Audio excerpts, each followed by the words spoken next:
Thank you, Mr. Chairman, and Secretary Cohen, thank you for being here. As you're kind of laying out the plan that Treasury has for the counterterrorism financing, I think one of the things the question came to my mind was two things. One is how long do you think it will take to get into this plan to the point where we see some diminishing amount of resources going to ISIL?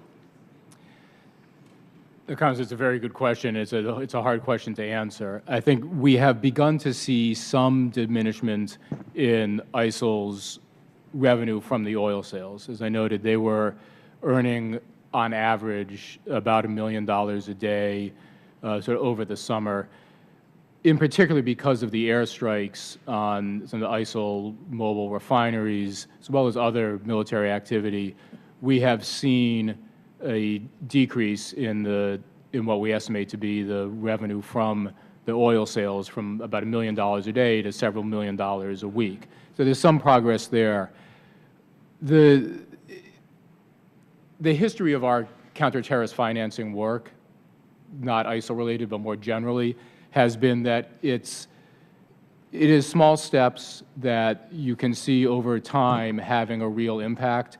So I don't expect I'm going to be able to come back to this committee, a month from now and be able to give you a balance sheet that says, okay, this is exactly what ISIL has today, and then a month later, show a decrease. I do think that the strategy that we're employing will impair ISIL's access to funding. It will impair their ability to use the funding that they have, and we will see a real impact on ISIL as a result. But it's going to take the dedicated effort over some period of time.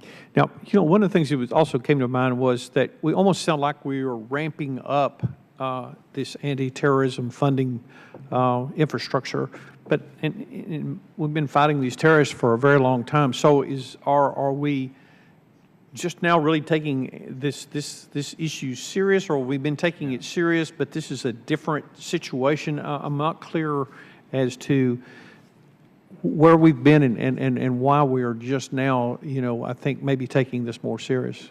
Well, we have been working for years on degrading the access of terrorist organizations to funding, whether it's Al-Qaeda affiliates, Hezbollah, Hamas, Lashkar-e-Taiba, Haqqani Network, you name it. We are working on this, including al-Nusra Front and Al-Qaeda in Iraq, which was the predecessor to ISIL, as well as ISIL.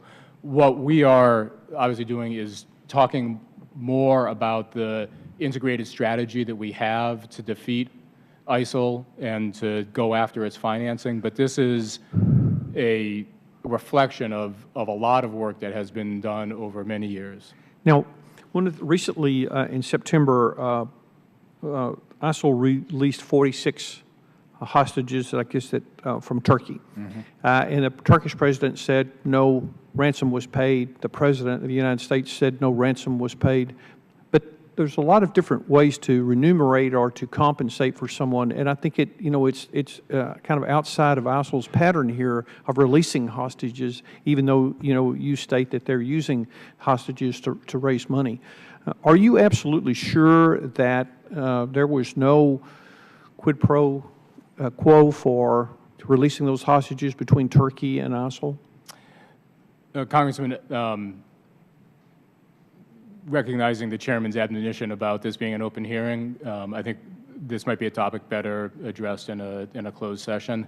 I can tell you that it is U.S. policy not to pay ransom and not to make any other type of concession to hostage takers, including, obviously, terrorist organizations. We are very aggressive in our efforts to ensure that others around the world adhere to a similar policy.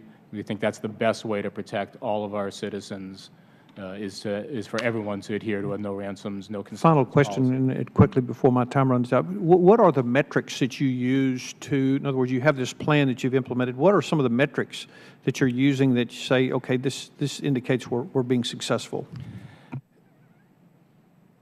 Well, most importantly is we will continue to get insight into how ISIL is raising its funds and its ability to use the funds, and we can get reflections on the extent to which it feels that it is under financial stress. Again, it's not going to be a pretty balance sheet, but we do get information on the financial, wherewithal of these organizations, and we'll be able to track it that way.